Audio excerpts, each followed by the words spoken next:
A city council meeting that dissolves into tears, snarky comments, and internal tantrums is not a legislative body. It is a management team in total operational collapse. I've certainly heard Councilmember Wansley today make snarky comments and noises at people, and the same thing is going on with Chowdhury's tantrum.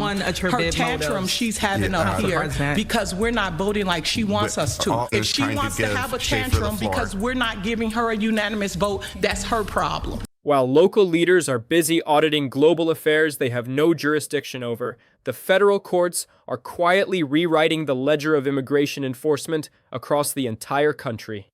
I'm just going to say this because I don't understand why it is people in the city of Minneapolis or on this body believe that there is a grave disconnect for me. First of all, being a black woman.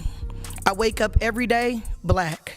That's something that I have to deal with. It's not a choice. It's not an option. I don't get to take it off. I don't get to choose absolutely anything different. The adverse effects of marginalization and things that I experience being a black woman every day is something that has been perpetuated by institutions of white racism throughout history. Welcome to the place that I've lived my entire life. Welcome to where I've been with my ancestors, my grandparents, my parents, and welcome. I'm glad that you have arrived and made it here. It is an uncomfortable and disrespectful space, but what I won't do anymore, ever again, is tell white folks how to treat me as a black woman. If you can't wake up in the morning and know that you put on your pants one leg at a time and bleed red blood just the way that I do, it is not my fiduciary responsibility to remind you of your humane right. We are witnessing a systemic reset where the noise of the city hall is being overshadowed by the cold, hard logic of the appellate bench. And the cost of this leadership deficit is being paid by the taxpayers in real time. I am Camilo Motato, and this is Camilo's House. As a certified public accountant focused on forensic verification, I approach political news like a distressed balance sheet. In any high-level audit, the first thing you look for is a material weakness in internal controls. And yesterday in the great state of Minnesota, the Minneapolis City Council provided a textbook example of a management team that has lost control of its core mission. We are documenting a scenario where the local leadership is so consumed by performative activism that they are failing to recognize when their own resolutions have become moot, while the federal government is simultaneously consolidating its authority to manage the nation's most complex immigration liabilities. The explosive afternoon at the Minneapolis City Council began with a debate that had absolutely no impact on city affairs, a classic case of resource misallocation. The council members spent hours debating resolutions on international affairs, specifically calling on the administration to rescind an executive order on Cuba and urging European financial institutions to divest from companies that support immigration enforcement. From an investigative standpoint, this is what we call an off-balance sheet distraction. When a city council with a mounting list of local responsibilities spends its limited operating time acting as a shadow diplomatic corps, it creates a massive decorum deficit. The temperatures spiked as the different council members went at each other's necks, moving from policy debate to personal liquidation. Council member Latricia Vida called out her colleagues for making snarky comments and throwing tantrums, specifically targeting the snarky noises coming from other members of the body. In any professional audit, this kind of behavioral inconsistency signals a breakdown in the reporting structure. If the council president has to repeatedly reach for the gavel to maintain a basic level of professional standard, then the legislative process itself has become an impaired asset. The meltdown reached a point of total insolvency when council member Irene Chowdhury fought back tears before the meeting was abruptly halted for a recess. This is not how a functional board of directors operates. It is the sound of a management team that is emotionally over-leveraged and incapable of performing its fiduciary duties to the residents of Minneapolis. Perhaps the most revealing moment of this internal audit was the speech given by Council Member Pearl Warren. She addressed the perceived disconnect between herself and other members of the council, framing her position through the lens of her identity as a black woman. She noted that she wakes up every day in a space that she described as uncomfortable and disrespectful, shaped by institutions of white racism throughout history. Most notably for our audit today, she explicitly mentioned her fiduciary responsibility. She stated that it is not her fiduciary responsibility to remind white people of her human rights or to tell them how to treat her. In accounting terms, she was defining the scope of her personal liability and refusing to provide an explanation for her human experience as a service to her colleagues. While this adds a layer of social complexity to the meeting, the forensic reality remains that the council was debating a resolution about Cuba that had already been rescinded by the president more than a month ago. This is what we call a moot resolution, a total redundancy in the ledger. After all the hubbub, the snarky comments, the tears, and the 5-minute recesses, it turns out the council was voting on something that was already a non-issue.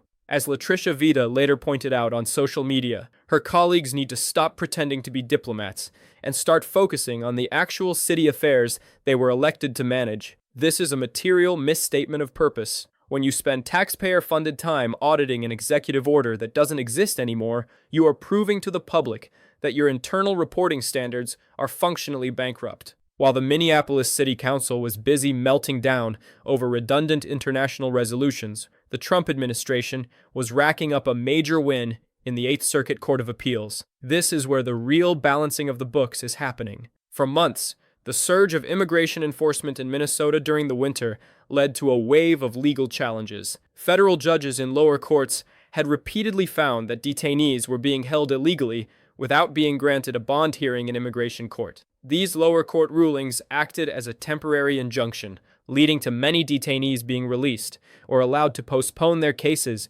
while free from detention. However, the Trump administration appealed these rulings to the Eighth Circuit, and yesterday, a 3-judge panel consisting of all Republican appointees delivered a consolidated opinion that shifts the entire landscape of immigration law. The Eighth Circuit ruled 2-1 in favor of the Trump administration, finding that the federal government does indeed have the authority to detain immigrants without bond, even if they are not picked up near a border, and even if they have been living in the country for several years. This is a massive systemic consolidation of power. In professional auditing, we look at the traceability of authority, and this ruling provides the executive branch with a blanket authorization to manage its immigration liabilities without the constant oversight of bond hearings. The overwhelming majority of the more than 1,000 habeas cases reported in this district hinged on this very issue. With this one ruling, the legal grounds for those cases have been largely liquidated.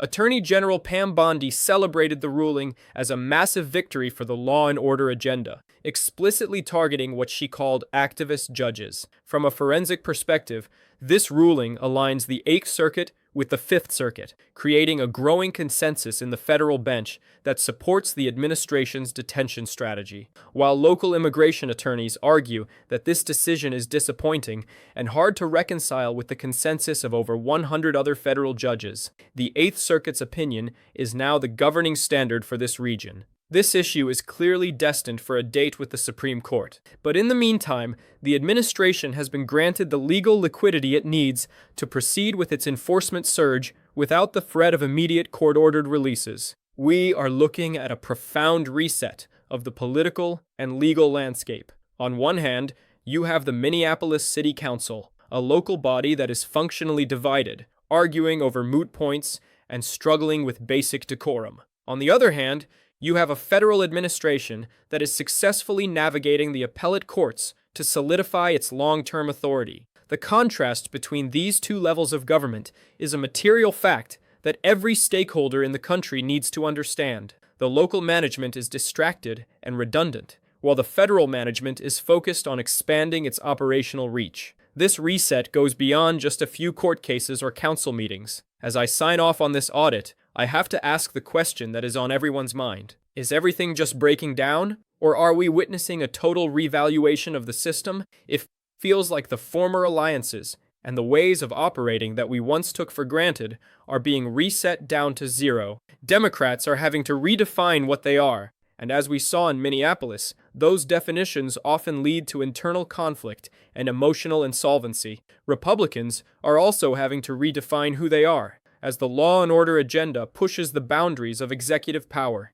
We are in a period of new alignments and new allegiances, where the old rules of the ledger no longer apply. With the rise of artificial intelligence and the rapid shifts in the global economy, the way we audit our leaders must change. We can no longer afford to ignore the material weaknesses in local governance, while the federal ledger is being rewritten behind closed doors. The chaos in Minneapolis is a symptom of a much larger management failure, and the Eighth Circuit ruling is a sign that the federal government is more than happy to fill the vacuum left by local instability. This is the new reality of the 2026 fiscal year of politics. I want to hear from you. Do you think the Minneapolis City Council is a sign of a larger breakdown in the Democratic Party, or is this just a localized management issue? Does the Eighth Circuit ruling on immigration detention provide the security the country needs, or is it an overreach of executive authority? Let me know in the comments. Your perspective is the only audit that matters